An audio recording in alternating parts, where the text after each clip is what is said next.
চলতে চলতে রাস্তা শেষ হয়ে গেলেও থামা যাবে না।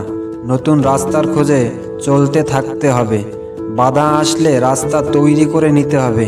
থেমে থাকা যাবে না, কারণ পৃথিবী থেমে নেই। চলতে চলতে শরীরে ক্লান্তি আসলে একটু বিশ্রাম করে নিয়ে আবার চলতে থাকো। চলতে চলতে খিদে লাগলে কিছু খেয়ে নাও, কিন্তু থেমে যেও না। চন্দ্র সূর্য যেমন লক্ষ লক্ষ বছর ধরে আলো দিয়ে যাচ্ছে, কিন্তু তারা কখনো থেমে থাকেনি।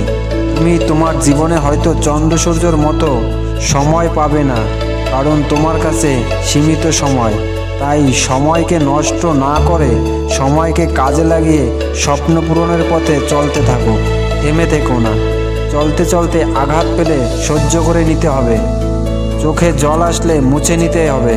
থেমে থেকো না, কারণ তোমার স্বপ্ন পূরণের পথে যত বড় বাধা আসুক না কেন, সেই বাধাকে অতিক্রম করে এগিয়ে যেতে হবে।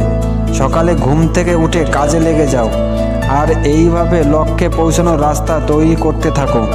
এমনটা যদি হয় রাস্তার মাঝে পাহাড় পর্বত বেঁধে যায়, তাহলে মনে মনে ভাবো পাহাড় পর্বত পেরিয়ে যাওয়ার রাস্তা কোথায়। কিন্তু তুমি থেমে থেকো না, চলতে থাকো এবং কিছু করতে থাকো। কঠিন পরিস্থিতি সামলে পরিশ্রম করে এগিয়ে যাও, কারণ বিনা পরিশ্রমে টাটা এত বড় কোম্পানি হয়নি। বিনা পরিশ্রমে কোকাকোলা এত বড় কোম্পানি হয়নি। বিনা পরিশ্রমে বিরাট কোহলিও বিশ্বসেরা ক্রিকেটার হয়নি। এরা সকলে পরিশ্রম করে এই জায়গা অর্জন করেছে। তাই তোমাকেও কঠিন পরিশ্রম করে এগিয়ে যেতে হবে। একদিন এমন হবে যে তুমি এদের মতো একজন হবে। থেমে থেকো না, চলতে থাকো। কোনো আরামায়েশ ছাড়াই চলতে থাকো, কারণ জীবনের খেলা চালু আছে। তুমি প্র্যাকটিস চালিয়ে যাও, নয়তো খেলা থেকে বাদ পড়ে যাবে। ঝড় বৃষ্টি যতই আসুক, তবুও তুমি থেমে থাকবে না, কারণ তোমার অনেক লম্বা পথ পাড়ি দিতে হবে। আর সেই পথে তোমাকে ফুল দিয়ে কেউ শুভেচ্ছা জানাবে না, কিন্তু কাঁটায় ভরা পথ পাড়ি দিতে হবে।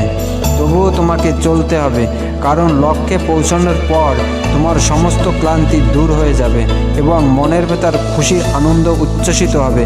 সেই জন্যই তোমাকে চলতে হবে।